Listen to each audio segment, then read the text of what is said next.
Στήρες για πολλούς είναι ένα ψάρι τρόπαιο. Σίγουρα είναι από τα αγαπημένα μου ψάρια. Όχι τόσο για τη μάχη που θα δώσει, κυρίως για τον τρόπο που θα την αναζητήσω. Και σίγουρα για την νοστιμιά τους, παιδιά, είναι πεντανόστιμα. Συλλέγουμε πληροφορίες από τα ψαρέματά μας και θα θέλαμε να τα μοιραστούμε μαζί σας. Αν μπορούμε να βοηθήσουμε κάποιον.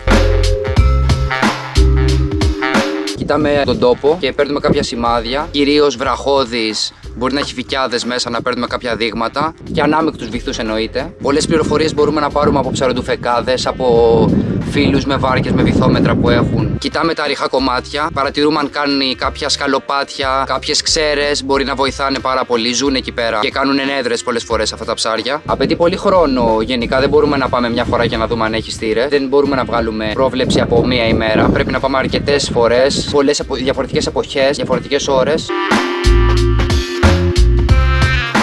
Άμα σε περίπτωση που πετύχουμε, ρε παιδί μου, ένα δείγμα, δηλαδή ότι πάρεις μια μικρή στήρα κάπου, ποια είναι η στρατηγική σου μετά, ρε παιδί? Αυτό είναι ένα πάρα πολύ καλό δείγμα. Θα εστιάσουμε μετά στο να βρούμε, να αναζητήσουμε τις μεγαλύτερες. Θα δουλέψουμε και στις πιο γύρω περιοχές. Θα περπατήσουμε ίσως λίγο παραπάνω. Ποια εποχή θα τις ψάξεις? Αφού ξέρεις τι με ρωτάς. Νομίζω όλες τις εποχές. Επειδή είναι και ντόπιο ψάρι. Αυτό πήγα να πω και εγώ. Μπράβο. Είναι ντόπια ψάρια. Οπότε, αν υπάρχει σε μια περιοχή, συνήθως μπορεί να τις πετύχεις όλες τις εποχές. Θα πω άνοιξη όμως γιατί μου αρέσει και έχω πάρει περισσότερες.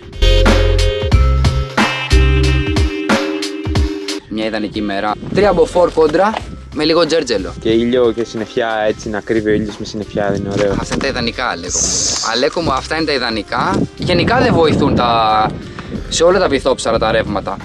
Χελώνες και φώκες. Ναι, γιατί αυτές τρώνε μαλάκια, πως να σούπιες, καλαμάρια, τέτοια.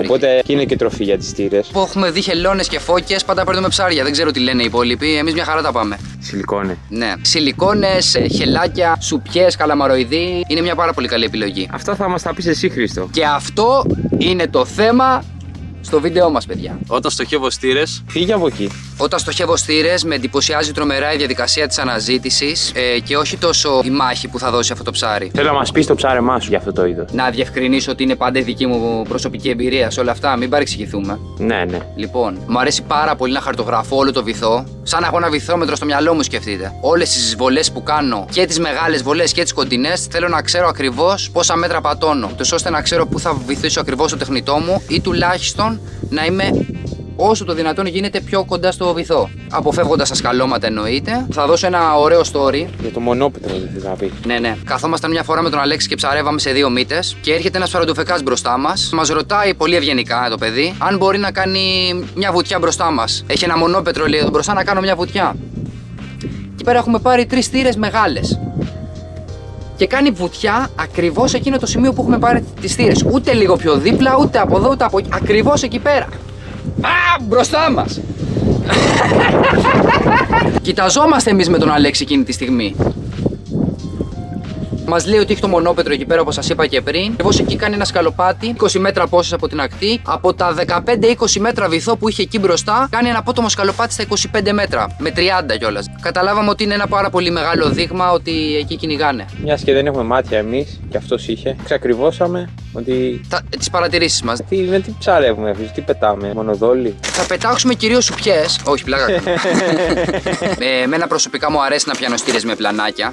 Άμα δεν χτυπάνε στους πλάνους, βάζουμε το χταποδάκι το αγαπημένο και το καλύτερο δόλωμα είναι η σιλικόνη. Είναι η καλύτερη επιλογή όταν βλέπουμε ότι δεν βαράνε σε πλάνους. Θα βρέξει. Τι έχει γίνει, πόση ώρα κάνουμε γύρισμα? Όταν τζιγκάρουμε, ο πλάνος θα σηκωθεί κάθετα, ενώ η σιλικόνη θα βρίσκεται συνέχεια κοντά στο βυθό. Θα μπορούμε να πάρουμε πολύ πιο εύκολα κάποιο strike. Γεια σας, να κάνει λίγο σχέση, παρακαλώ. Είναι αναπνέεις, ρε. Καλό είναι, παιδιά, να ελευθερώνουμε όσο μπορούμε αυτά τα ψάρια. Ο νόμος δίνει, νομίζω, 45 εκατοστά, αν δεν κάνω λάθος.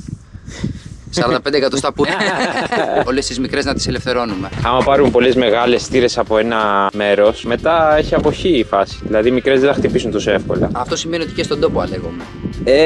Αυτό θέλω να πω. Ναι, γιατί μετά δεν βαράνε ούτε μικρές και έτσι μπορεί κάποιος που θα πάει να έχει λαθασμένα συμπεράσματα ότι το μέρος δεν έχει στήρες. Γιατί έχουμε ακούσει, ρε φίλε, και από δίτες που περνάνε ότι υπάρχουν κάτω στήρες. Αλλά ναι, και μπορεί δηλαδή, να μην πέφτουν επειδή μπορεί να είναι πιο μικρές. Αυτό που λέει και ο Αλέξ εννοεί ότι αν λείπουν οι μεγάλες μπορεί να μην είναι απλά οι κυρίαρχες του τόπου. Τώρα για πόσο χρόνο θέλουν να μεγαλώσουν μικρές, αυτό δεν το γνωρίζω. Νομίζω αργούν λίγο. Εννοείται δεν είμαστε δάσκαλοι σε αυτό και λέμε τη γνώμη μας απλά και τα δικά μας συμπεράσματα. και δεν είναι μόνο αυτά. Έχω παρατηρήσει παίζουν ρόλο και τα χρώματα. Παίζει πολύ βασικό ρόλο. Πάμε να φύγουμε, ρε, δεν ξέρω. Το χρώμα το ροζ! Όχι, ρε.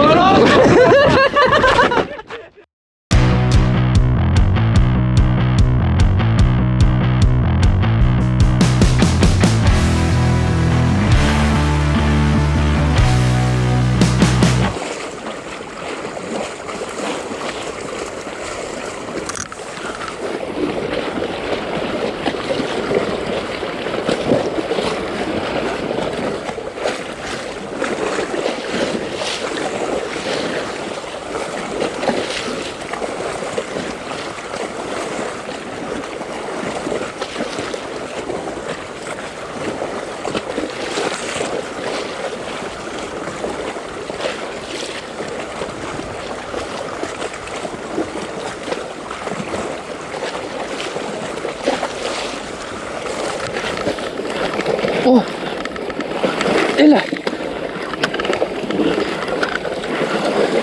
Ωραία, τι λες ρε. Τι λες ρε πάλι εδώ πάνω ρε. Άμα.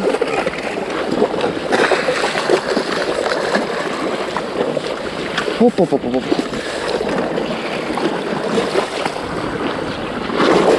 Θα τρελαθώ ρε. Ρε θα τρελαθώ ρε πάνω. Καλό ψάρι. Μου χτύπησε τόσο πάνω. Αλήθεια. Δεν ξέρω, πρέπει να το έφερνα να μ' ακολούθαγε. Μου χτύπησε πάνω μπροστά μου. Το έχω ξαναπάθει.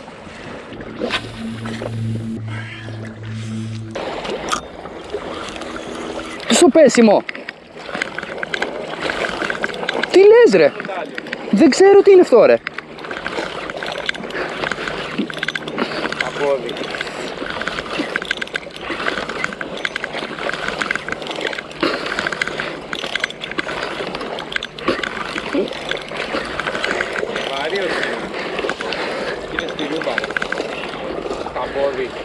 Τι είναι αυτό ρε φίλε, χταπόδι. Ρε είδες τι έγινε. Μας κατουράει ρε. Κάνει ρε. Ρε το άφησα κάτω και πήγε πάνω του. Ράστη σιλικόνη.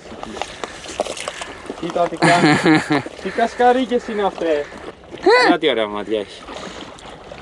Μικρό είναι. Ρε άφησα τη σιλικόνη ένα δευτερόλεπτο, 2-3 εκεί και...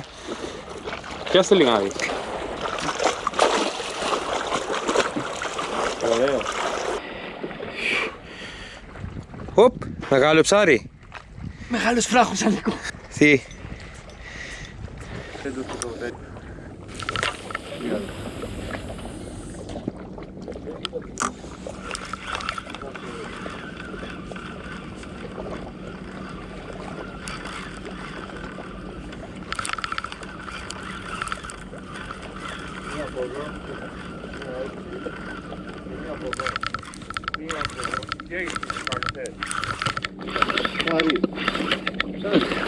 Ναι ρε. Είναι και καλό. Κάνε ένα γραμμάρι.